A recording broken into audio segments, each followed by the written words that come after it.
Hi folks, and welcome to A&P with Dr. O. In this video, we are going to take a look at structures associated with the respiratory system using our sagittal head model. Let's go ahead and take a look at the oral cavity first. We can go ahead and locate the oral cavity right here. We can see the tongue. We can see the hard palate, and we can also see the soft palate.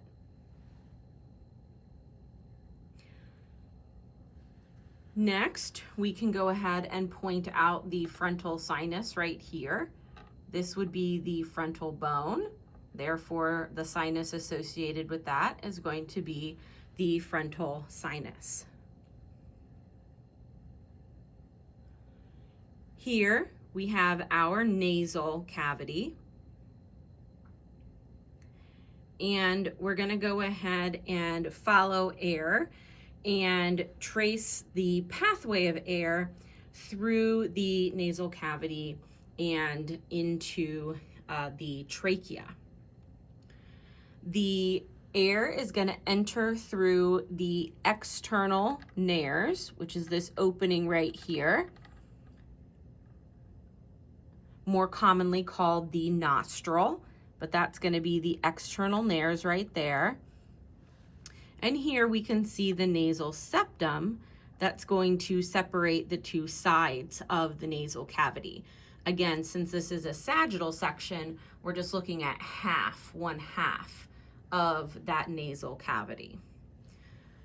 Air will enter through the external nares, and then it's going to reach the nasal vestibule.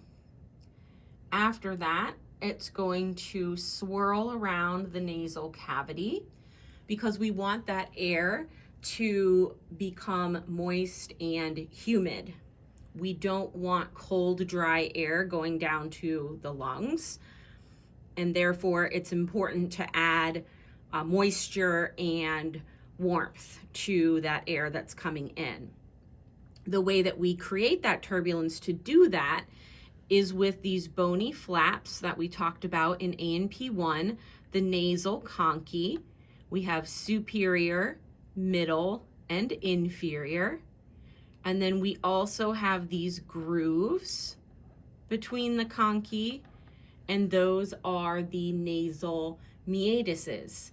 We have the superior nasal meatus, the middle nasal meatus, and we have the inferior nasal meatus. Then the air is going to reach the internal nares before moving through the pharynx. Now the first portion of the pharynx, because it's associated with the nasal cavity, this is going to be known as the nasopharynx.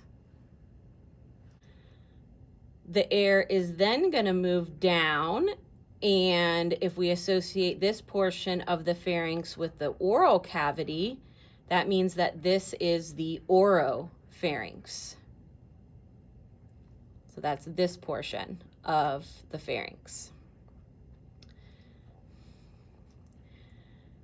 As the air continues, it meets the larynx. So here we can see structures associated with the larynx. We've got the epiglottis right here. We've got our thyroid cartilage right here, and our cricoid cartilage right here. We've got, we've got our glottis. Here's our opening and our vocal fold, which make up the glottis. And then on the outside, we've got that vestibular fold. What's going to happen then is when air is in this portion of the pharynx, because it's associated with the larynx, we call that the laryngopharynx. Then the air will make its way through this opening that's found in the glottis, and then eventually make its way in the trachea, and that way it can move towards the lungs.